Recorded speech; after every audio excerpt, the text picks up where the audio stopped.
Good morning everyone, welcome to the online class of TDA. बच्चों, आज हम आपके लिए लेके आ गए फिर से कुछ नई करंट अफेयर्स जो आपके एग्जाम के लिए बहुत इंपॉर्टेंट है।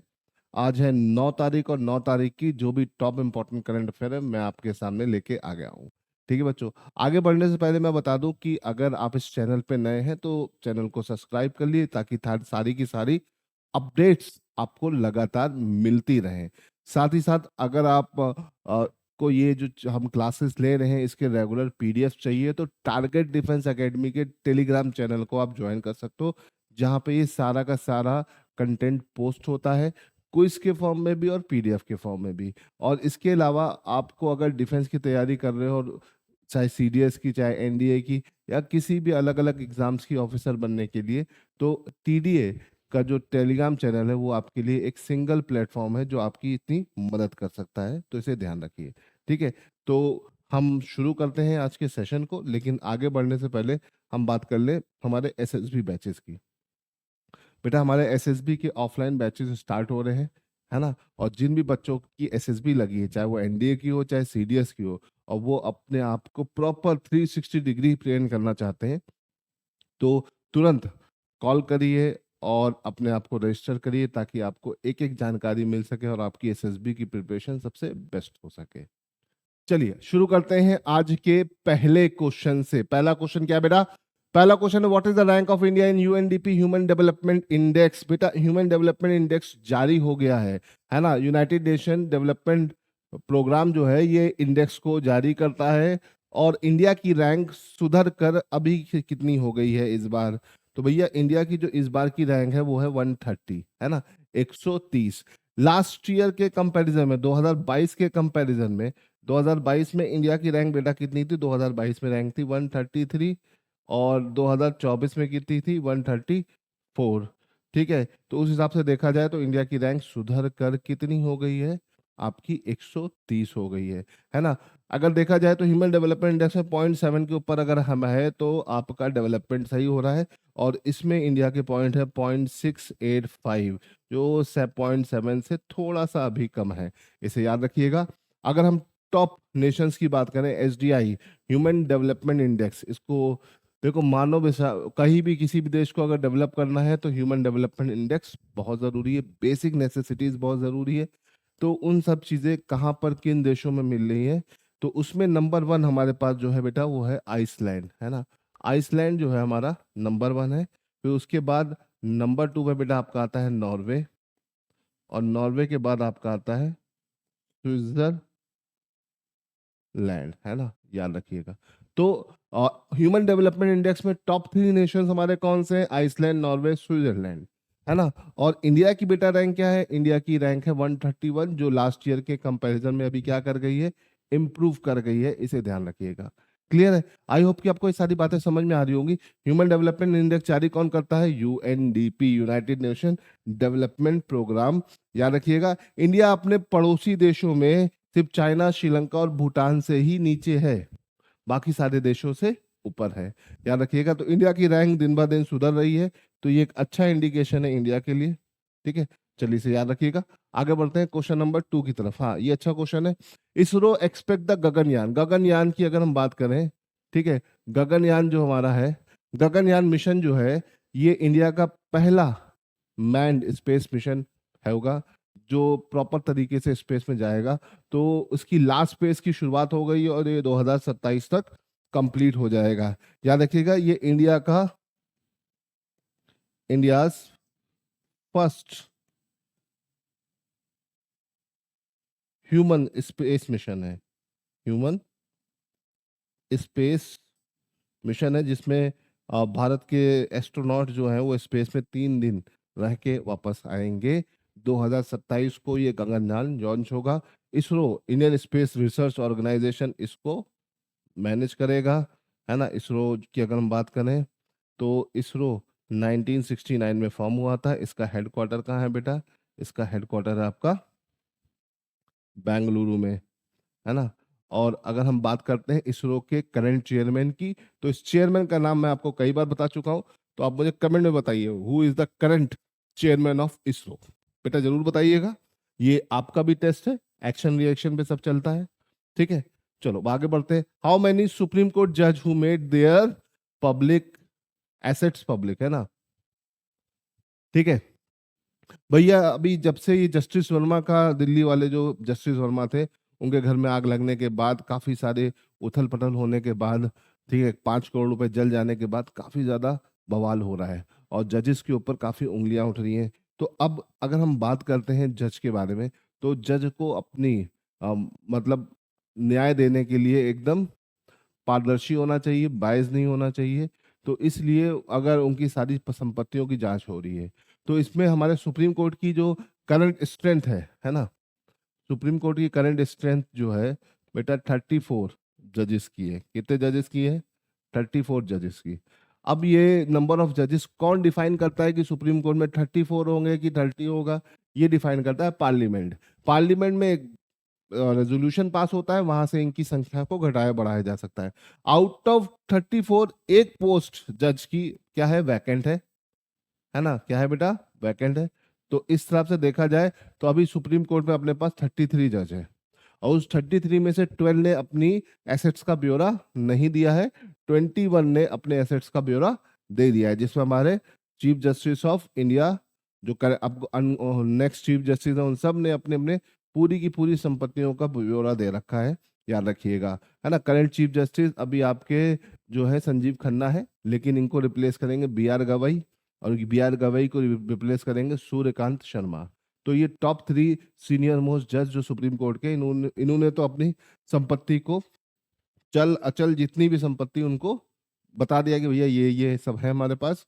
लेकिन अभी 12 जजों ने नहीं किया है ना। अभी 12 जज की लिस्ट या नाम इतने इंपॉर्टेंट नहीं है ना। अगर आप पढ़ना चाहेंगे तो हर जगह मिल जाएगा, पेपर वगैरह में, इंडियन एक्सप्रेस ने, द हिंदू ने, सब ने सारे नाम पब्लिश कर रखे हैं। तो आपको ये थोड़ा सा ध्यान रखना है, ठीक है।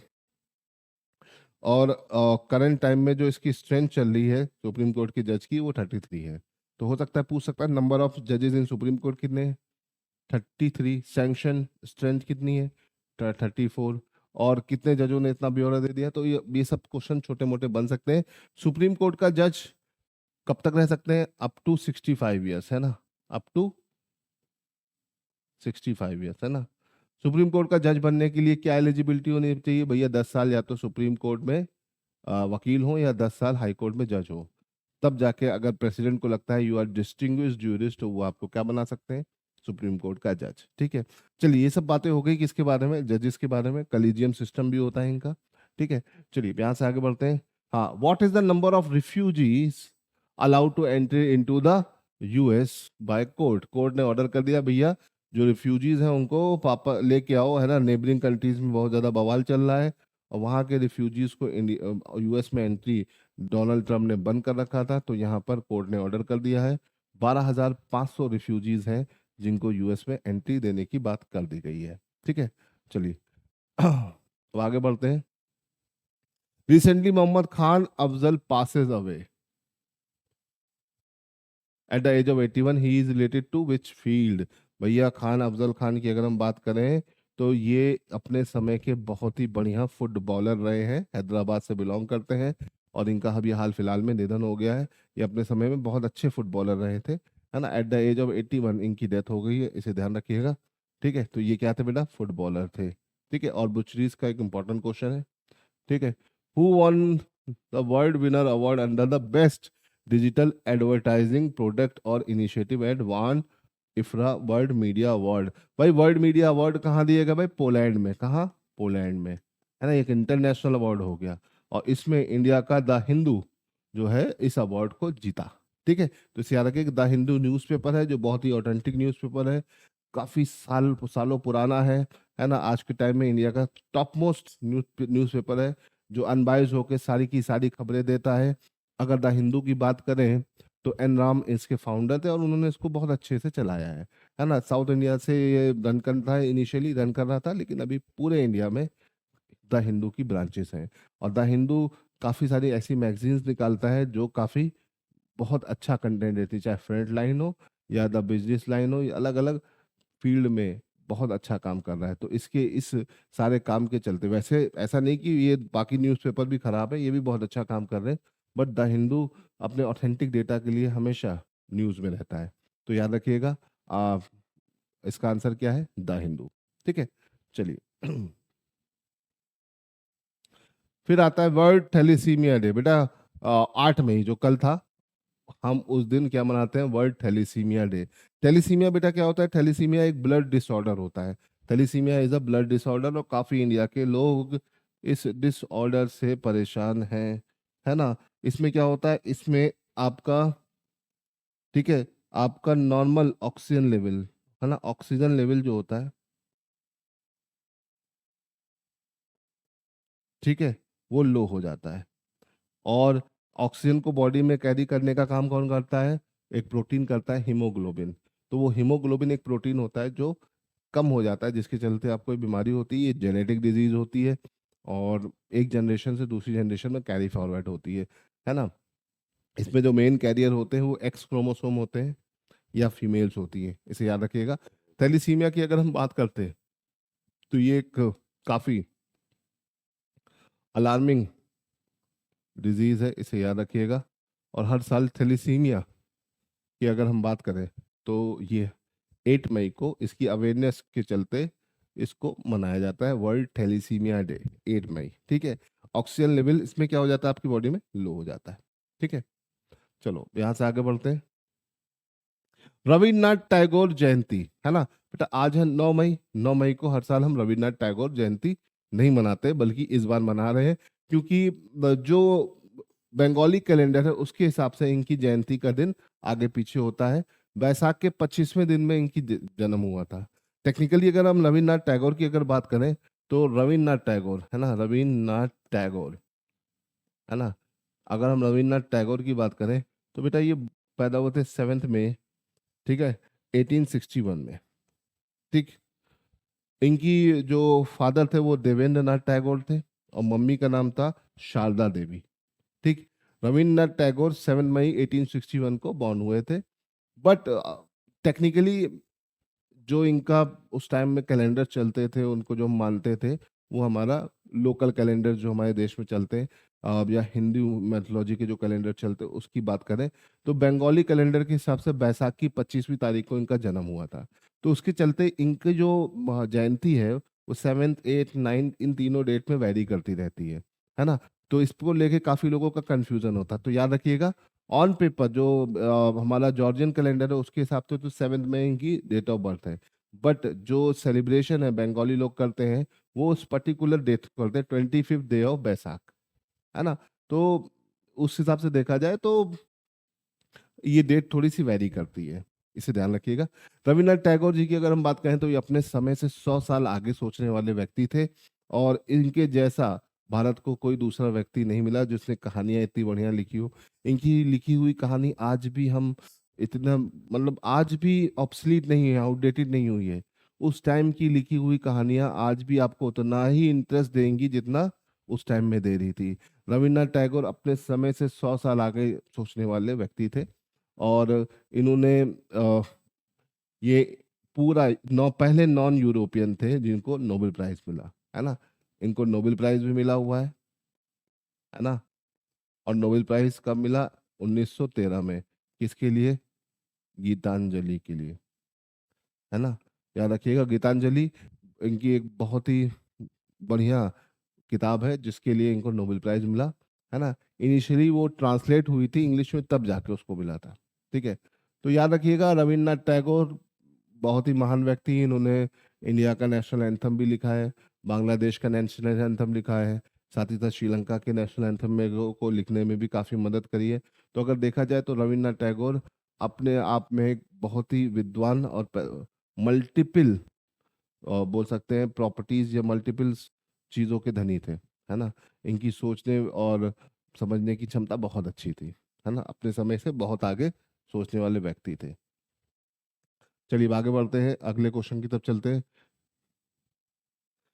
The president can proclaim national emergency under which article of the constitution. ठीक है, जो राष्ट्रपति है संविधान के किस अनुच्छेद के तहत राष्ट्रीय आपातकाल लगा सकता है। आर्टिकल 352, 356, 360। तो ये तीनों आर्टिकल इमरजेंसी के अंदर आते हैं, याद रखिएगा, इमरजेंसी के अंदर तीनों आर्टिकल आते हैं। अब देखो इमरजेंसी में क्यों बता रहा हूँ, क्योंकि चल रहा है वॉर, है ना, और ऑलमोस्ट शुरू हो गई है। तो इमरजेंसी लग सकती है और इमरजेंसी से रिलेटेड चीजें आपके पेपर में आ सकती है। तो इमरजेंसी हमारे कॉन्स्टिट्यूशन के पार्ट 20 में डिस्क्राइब्ड है, याद रखिएगा। सॉरी, पार्ट 20 बोल दिया, पार्ट 18 में डिस्क्राइब्ड है। पार्ट 18 में पूरी तरह से डिस्क्राइब्ड है। अगर हम इमरजेंसी की बात करते हैं तो इमरजेंसी बहुत इंपॉर्टेंट है ना। और इमरजेंसी आर्टिकल 352 से 360 के बीच बेटा पूरी तरह से डिस्क्राइब्ड है। हमारे पास तीन तरह की इमरजेंसी होती है, ठीक है, नेशनल इमरजेंसी, स्टेट इमरजेंसी या प्रेसिडेंट रूल या फाइनेंशियल इमरजेंसी। तो यहाँ पे पूछा जा रहा है नेशनल इमरजेंसी, तो नेशनल इमरजेंसी के लिए आर्टिकल क्या है, 352, है ना। प्रेसिडेंट रूल के लिए बेटा आर्टिकल, है ना, प्रेसिडेंट रूल के लिए आर्टिकल क्या है, प्रेसिडेंट रूल के लिए आर्टिकल है 356। और आपका फाइनेंशियल इमरजेंसी के लिए, है ना, फाइनेंशियल इमरजेंसी के लिए आपका कौन सा आर्टिकल है, आर्टिकल 360। भारत में आज तक एक भी बार फाइनेंशियल इमरजेंसी नहीं लगी है, ये पहली और दूसरी इमरजेंसी तो बहुत बड़ा लगी है। तो भारत में कितने तरह की इमरजेंसी होती है, तीन, नेशनल इमरजेंसी, स्टेट इमरजेंसी या प्रेसिडेंट रूल, और आपका financial emergency. National emergency article 352 के अंदर आती है, स्टेट इमरजेंसी या प्रेसिडेंट रूल आर्टिकल 356 के अंदर आता है। और अगर हम बात करते हैं 360 की तो उसके अंदर आता है बेटा फाइनेंशियल इमरजेंसी। तो फाइनेंशियल इमरजेंसी आज तक भारत में नहीं लगी, तो इसे याद रखिएगा, बहुत इंपॉर्टेंट पॉइंट बताया मैंने आपको, ठीक है। चलिए यहाँ से आगे बढ़ते हैं अगले क्वेश्चन की तरफ। त्रिपिटका, है ना, Tripitaka is the holy book of which of the following religion. तो भैया ये हो जाएगा बुद्धिज्म की। त्रिपिटका मतलब बौद्ध धर्म की तीन अलग अलग बुक्स के बारे में बात हो रही है। त्रिपिटका तीन, पिटका मतलब किताबें या किताबों का संग्रह हुआ है, याद रखिएगा। अगर हम बात करें तो इसमें सबसे पहली है आपकी विनय पिटका, फिर दूसरी है सुत्ता पिटका, और तीसरी है अभिधम पिटका, है ना। तो आपके पास तीन तरह के बुक्स हैं, विनय पिटक, सुत्त पिटक और अभिधम पिटक, याद रखिएगा। ये तीनों बुक्स बोल सकते हैं बौद्ध रिलीजन या गौतम बुद्ध से रिलेट करती हैं। इसमें अगर हम बात करें, सबसे पहली बुक ये है, दूसरी ये है, तीसरी ये है। पहली बुक मतलब जो पहले बनी, ठीक है। अगर हम बात करते हैं विनय पिटक, तो इसमें क्या है, इसमें रूल्स है। अगर if you want to become a monk or a none, तो क्या रूल्स हैं, क्या रेगुलेशन है, ये इसमें बताया गया है। तो ये बुक की अगर हम बात करते हैं बेटा, है ना, तो इस बुक में आपको रूल्स, इन शॉर्ट बहुत कुछ बताया गया है, लेकिन हम इन शॉर्ट अगर सीधे बात करें तो रूल्स ही हैं। क्या बनने के, मॉन्क बनने के। अगर आपको भिक्षु बनना है तो उसके लिए क्या रूल्स हैं, क्या चीजें हैं, वो इसमें बताया गया है। सुट्ट सुत्ता पिटक में क्या है, गौतम बुद्ध की सारी टीचिंग्स है ना। तो यहाँ पे पूरी की पूरी टीचिंग डिस्क्राइब्ड है ना। और अगर हम बात करें अभिधम्म पिटक, तो ये बेसिकली गौतम बुद्ध की लाइफ को डिस्क्राइब करती है कि किस तरीके से उन्होंने ज्ञान प्राप्त किया, किस तरीके से उन्होंने धर्मचक्र परिवर्तन किया। सारे उनकी लाइफ को डिस्क्राइब करते हुए, उनकी लाइफ के एक एक पहलुओं को और उनकी टीचिंग को सबको डिस्क्राइब करते हुए बनी हुई ये बुक है अभिधम्म पिटका, ठीक है। तो आप याद रखिएगा त्रिपिटका होती है, इसमें विनय, सुत्त और अभिधम तीन तरह के पिटक होते हैं, इनको याद रखना पड़ेगा आपको। ये एग्जाम पॉइंट ऑफ व्यू से बेटा काफी इंपॉर्टेंट है और आपको थोड़ा थोड़ा करके चीजों को समझना रहेगा, ठीक है। तो इसे ध्यान रखिएगा, Tripitaka is a holy book of Buddhism, ठीक है। तो आई होप कि आपको ये सारे पॉइंट समझ में आ गए होंगे। तो चलिए आज के लिए बेटा इतना रहने देते हैं, अगली क्लास में फिर से मिलते हैं कुछ नए चीजों के साथ। टिल देन गुड बाय, जय हिंद।